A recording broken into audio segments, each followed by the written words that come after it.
What's up, y'all? This is John and Mike back for another episode of the Nothing Finer podcast. As always, on Millions and as a part of the Fans First Sports Network. Tonight, we are finishing up our Puncher's Chance series with an episode talking to Brynn from the Utah Football Fans podcast about Big 12 favorites, the Utah Utes. How are you doing? I'm good. How are you guys? Doing all right. And It's doing just well, doing well. it's hot. I had to change into a cooler shirt between episodes here. Oh, yeah, we've had a heat wave here in Utah too, but it's not quite the same because ours is dry and yours is humid. So, Yeah, Yeah. my weather app warns me for the next day, and it said 106 tomorrow with 90% humidity, so that'll be fun. oh my gosh. Yeah, we set out my son had a flag football game yesterday morning, and I swear that was the hottest I've ever felt. And it was like 9 o'clock in the morning, and I was just everybody was drenched. It wasn't fun at all. Yeah, can fall please get here now? I'm preaching the Football's choir. starting in the summer this year. It's weird. Yeah. Um, do you mind giving the listeners a quick introduction before we get into it? Yeah, of course. So my name's Brynn with Utah Football Fans podcast. Um, I've got two other co-hosts with our podcast, Gary and James. They were both busy tonight, so you're just getting me. But we've been doing the podcast for a few years. Just talk Utah football. We sit around a round table and it's just like you're getting with your friends and talking about college football, which is the best. Um, I went to the University of Utah and then I actually worked there for 15 years. And so, I'm just University of Utah fan through and through, and I love it. Love it, love it, love it.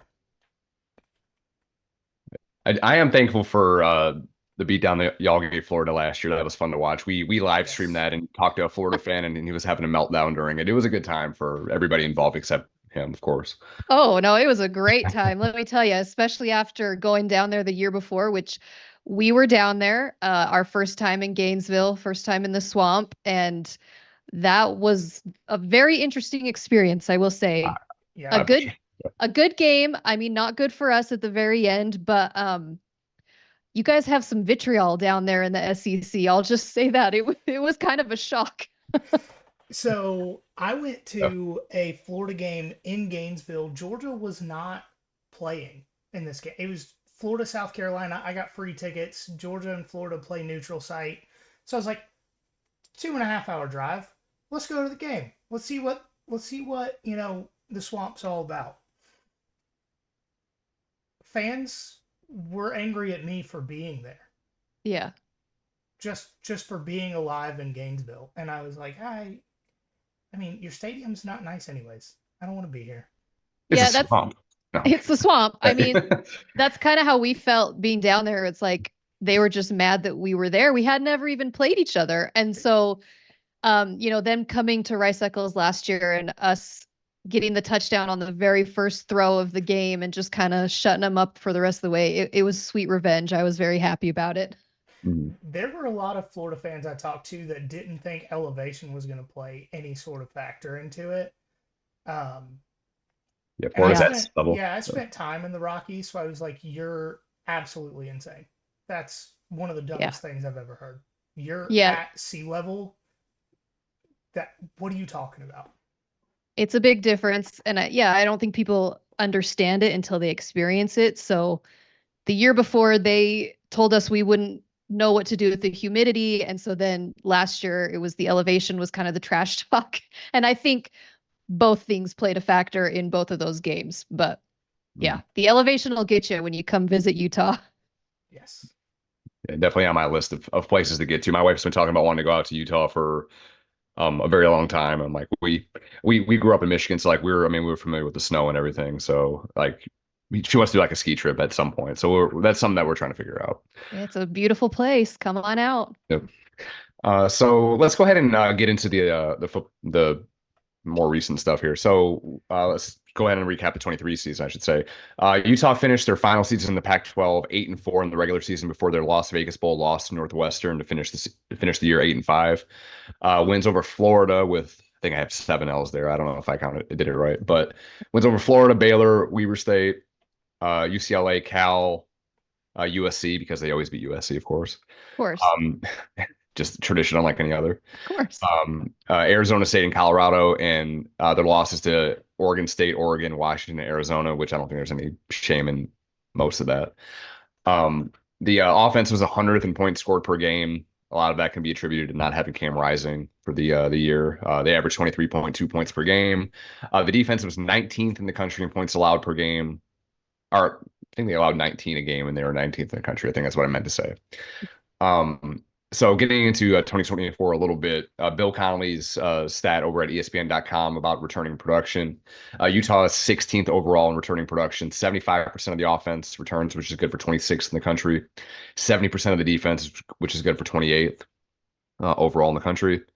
At Big 12 Media Days, I guess now at this point it's last week, Utah was voted as a preseason favorite to win the conference, narrowly edging out Kansas State and Oklahoma State.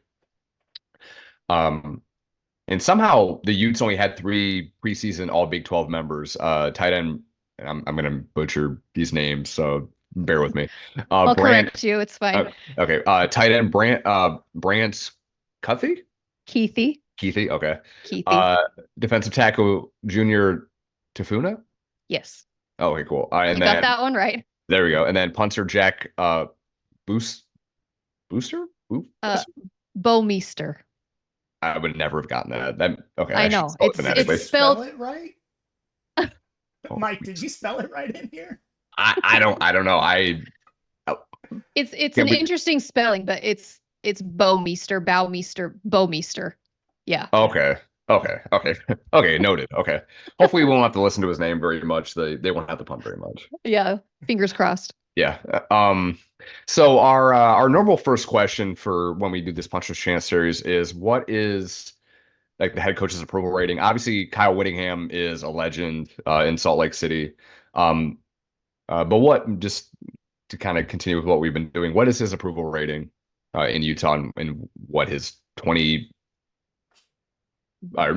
season, 20th season?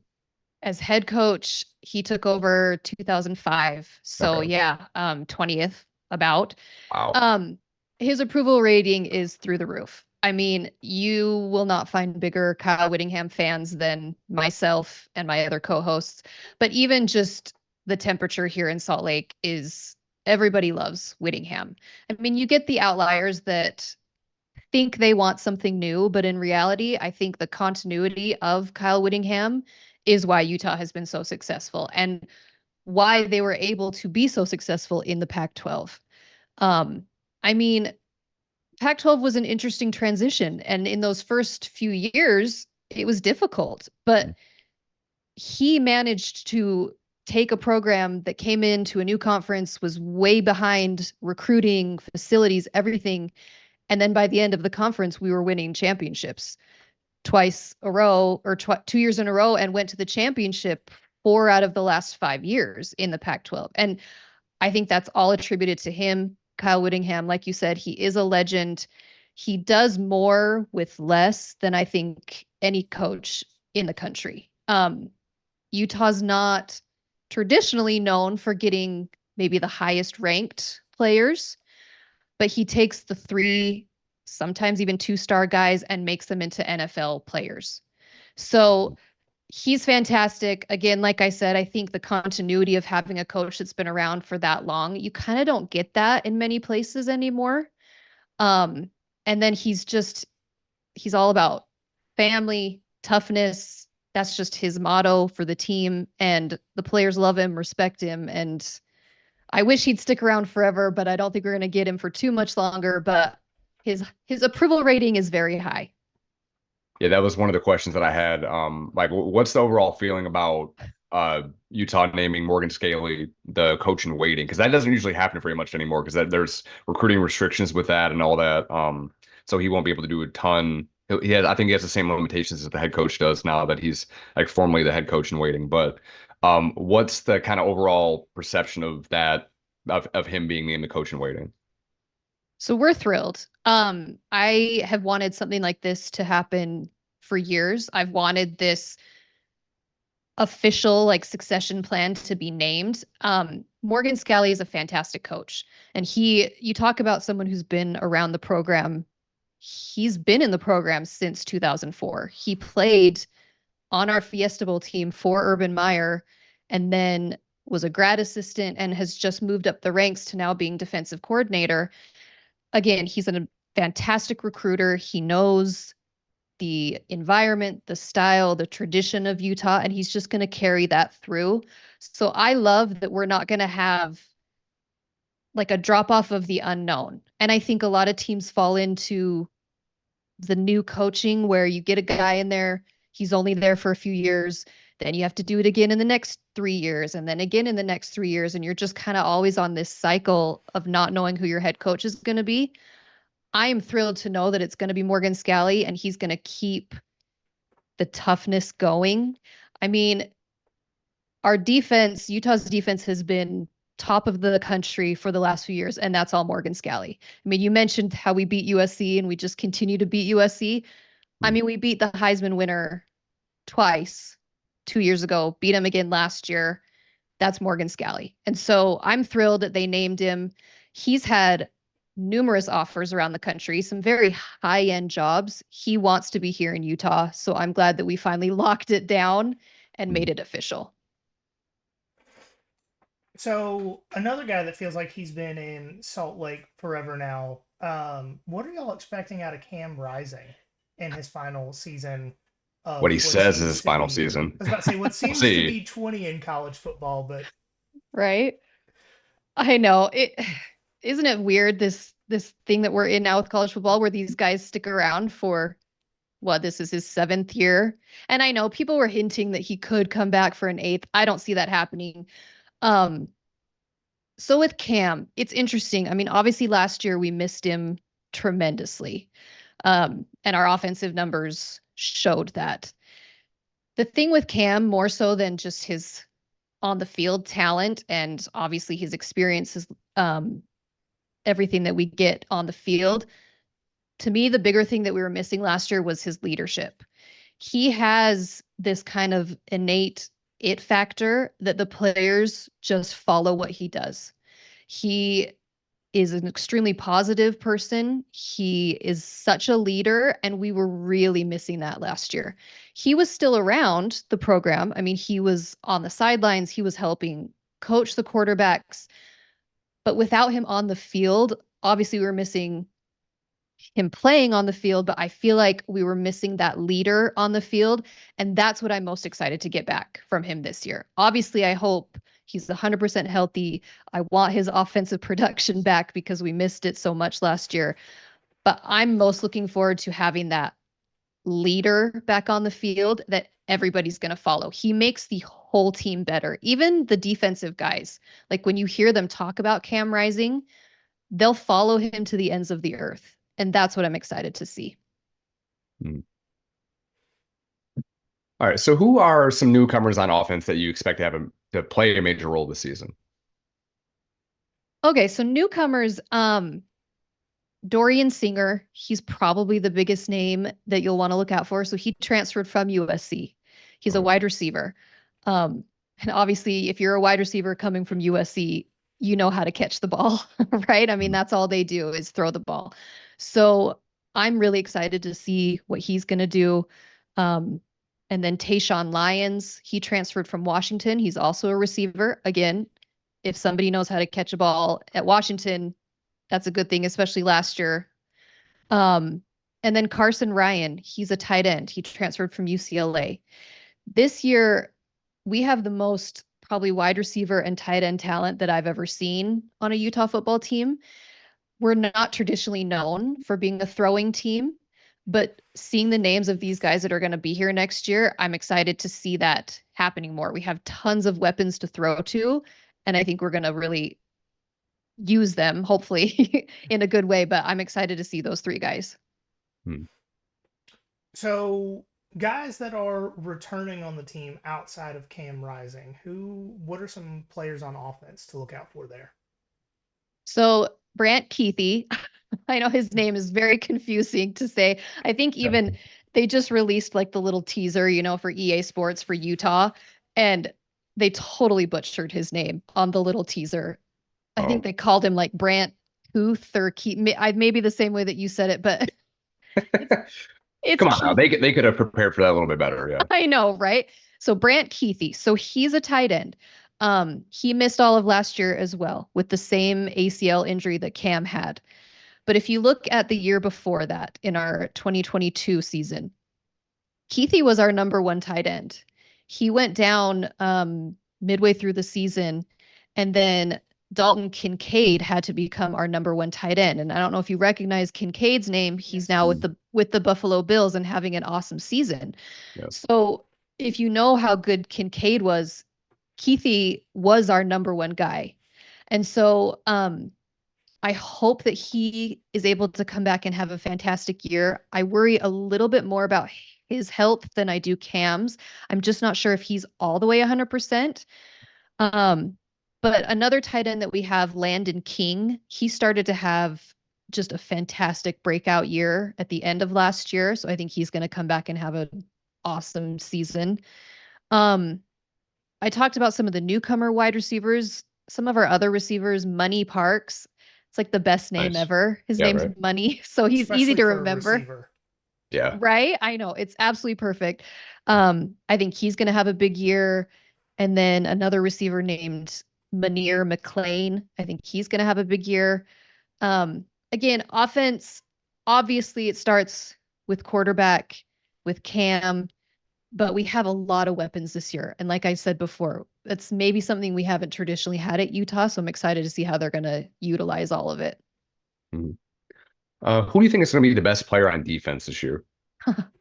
That's so hard for you to make me pick one. I can't pick just one. I'll give you a few Mhm. because Oh, okay. Utah defense, um, every year it's just stacked, and every year we lose guys. And I think you understand this at Georgia. You lose guys to the NFL, and you just think there's no way that we're going to be able to replace them and be as good as we were the year before. Somehow Utah is able to do it. But defensively, Junior Tafuna, I think he's a defensive tackle. He will have a fantastic year this year. Utah's linebackers are traditionally some of the best in the country. So Lander Barton, I think he's going to be fantastic to watch. And then Karine Reed, those two together, that linebacker duo, I think they could have just a fantastic breakout year, the two of them. They both played last year. Both were injured last year as well.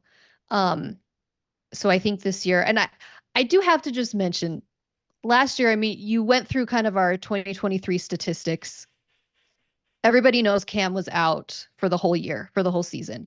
I think what many people don't realize is Utah was dealing with 20 plus injuries the whole season. And that Good was Lord. right. That was starters. Like we had at one point 20 plus starters that had either missed the whole season or had missed significant number of games.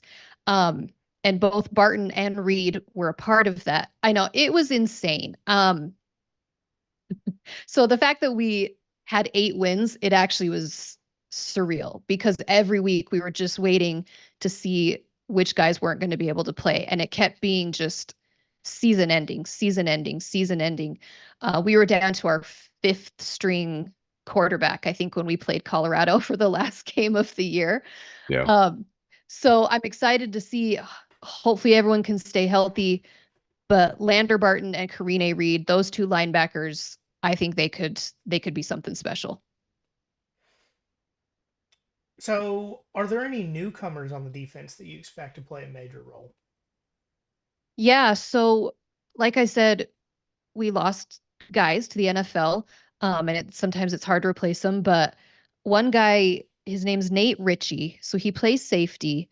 Um, he backed up Cole Bishop last year, and Bishop has now left, and he's going to the NFL. I think he's going to the Bills as well. So Nate Ritchie, he has been on the team. He served an LDS mission for a couple years, came back last year. He did get injured last year. So now he's going to be the guy. Like he is going to be our number one safety. He's going to be the guy. So I think that he's going to have a breakout year as well. Same with Teo Johnson. He's our other safety. So we lost Cole Bishop and Sione Vaki were our two number one safeties that we lost. So those two guys, Richie and Johnson, are going to need to step up and fill those roles.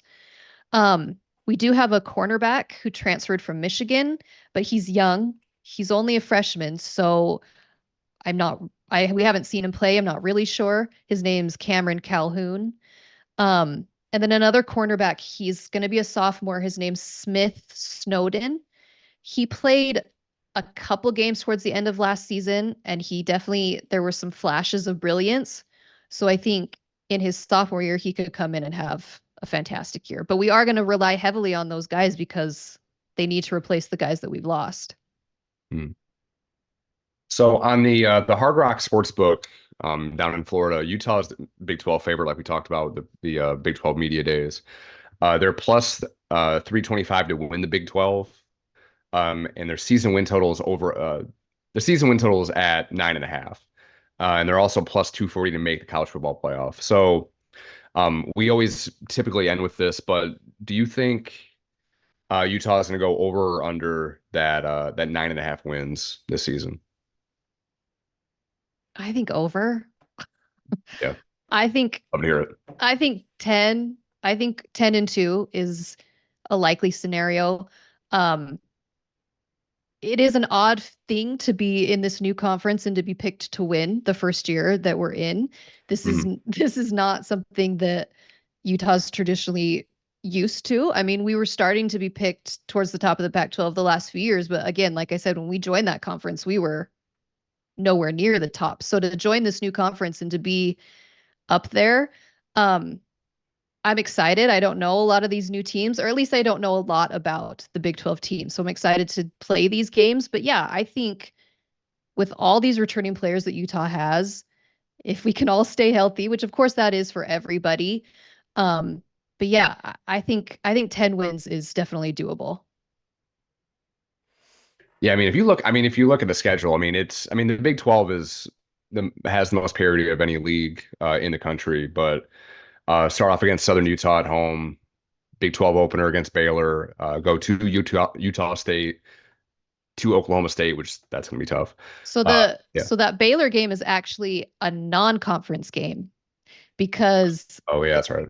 yeah, so it's odd. We had already had a home and home with them scheduled, which we played there last year, and so now they're coming to Salt Lake, but it's counted as a non-conference this year. So our first conference game is actually that Oklahoma State game.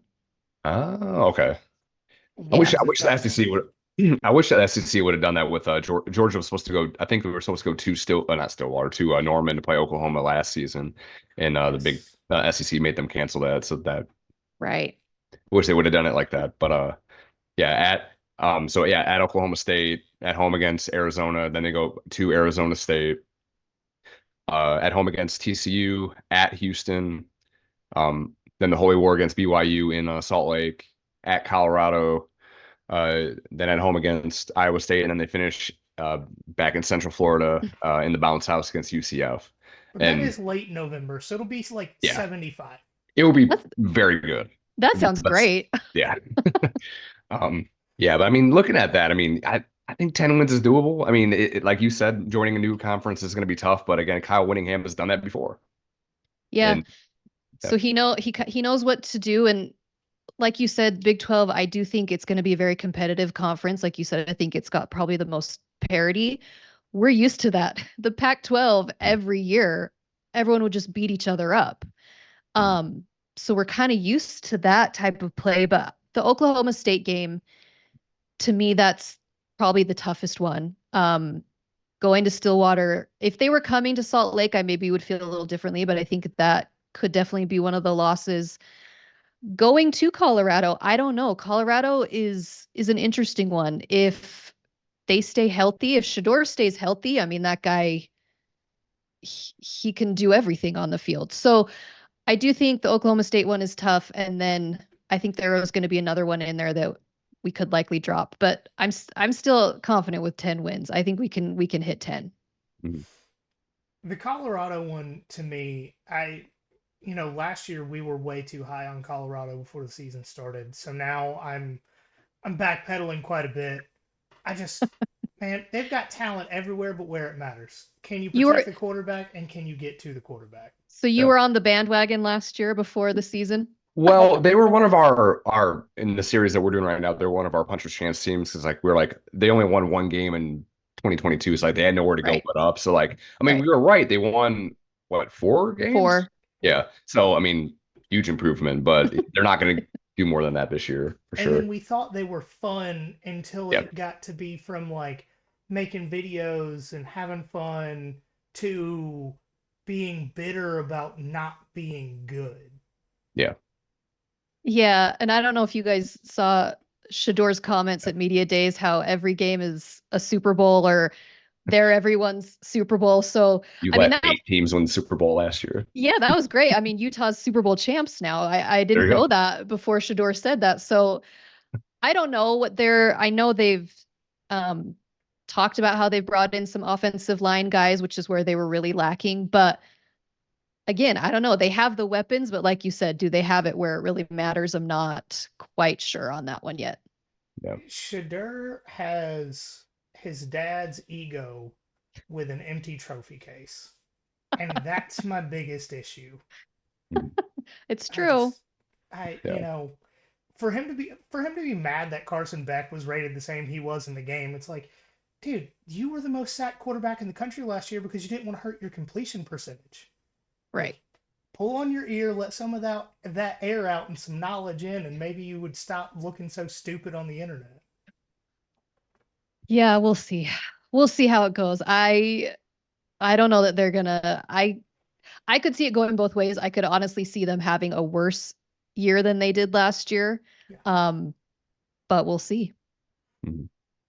Making a bowl game for that team should be a success. The problem Right. is all of their rented players are not going to play in the bowl game. Right. No, not Exactly. at all. Um, is there anything else you want to talk about Utah before we get out of here? Oh man. I mean, it's a whole new ball game right now, right? Like I said, new conference, new teams, new rivalries. I mean, we have the old rivalry that's reigniting. So that's going to be interesting. That's going to be a whole new storyline, and it's been a while since we played that team. Um, but it's already ramping up. I mean, the fans are already getting into it with each other, even on Big 12 media days.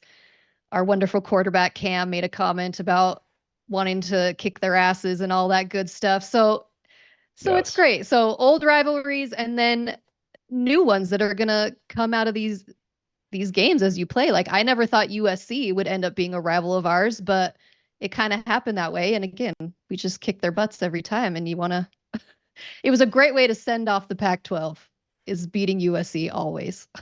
That Indeed. one of my favorite non-Georgia games to watch every year was Utah and USC because you knew Utah was just going to crush their hopes. Mhm. Yeah. Yeah. And last year, that one in the Coliseum with so Bryson Barnes was our third string quarterback. So Cam, never was able to come play. And then the guy who was supposed to be our second string, he got hurt in fall camp and was out for the whole season, Brandon Rose. So Bryson Barnes had to come in, won that Florida game. We won some other games and then went into the Coliseum and beat the Heisman winner and Lincoln Riley. And oh man, it was so sweet. Sometimes I just go back and watch those highlights and just, makes your day. Yes. Oh, for sure.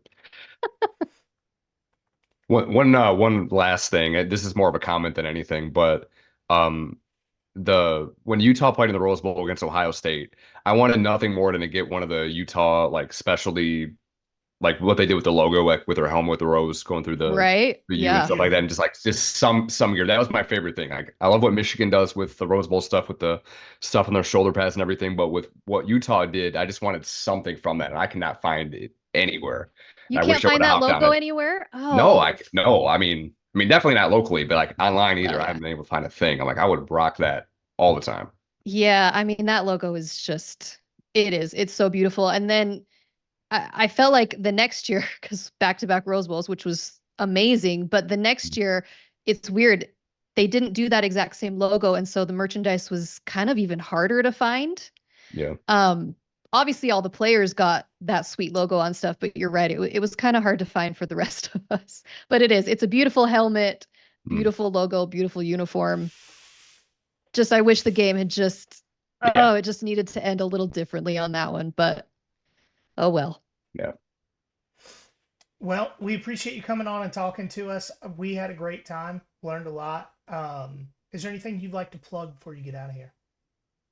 Yeah, please follow us along, Utah Football Fans Podcast. We're on all the podcast apps, Twitter, YouTube, Instagram, everything. And yeah, if you ever come out to Utah, look us up. I definitely would say if you can come to a Utah football game, come to Rice Eccles. It's a gorgeous stadium, fantastic atmosphere. So yeah, if you're ever there in Salt Lake, look us up. You can come tailgate, and we'd love to see you at a game. Go Utes! Yeah, there we go. Awesome. Awesome. Well, we appreciate you coming on and talking to us. We've got a couple of things to close up here at the end, but thank you again. Hey, thanks, guys. Thank you. All right, we want to thank Brynn again for coming on and talking to us. Go check out Utah Football Fans Podcast. Follow him on social media, and follow us as well if you haven't. At nothing.finder.pod on Instagram, at finderpod on Twitter, Facebook and YouTube. Just search us there. Nothing Finder Podcast on TikTok. Is there anything else that I'm forgetting? No, we touched on the Charlie Condon thing the last episode. Yes. Hopefully we see some more dogs, or we saw some more dogs drafted. Yeah. Yeah. Yeah, I have Pretty soon. not. I have not looked since Charlie got drafted. So we will. The Braves, they just drafted high school kid Cam Cometti. I don't know. Obviously, he played in high school. I know nothing about him, but a left-handed pitcher. Oh, cool. Oh, well, the guy I wanted him to draft went 15th overall, so I can't be upset Oh, okay. that Well, we didn't get him. yeah. Oh well. The ambidextrous pitcher from Mississippi State was potentially going to Georgia or the Braves, Oh, and then he amphibious. got drafted way early. Oh. Hmm. Yeah. Who? No, it doesn't. I guess it doesn't matter. But as always, guys, remember there is nothing finer in the land Than a drunk, obnoxious Georgia fan.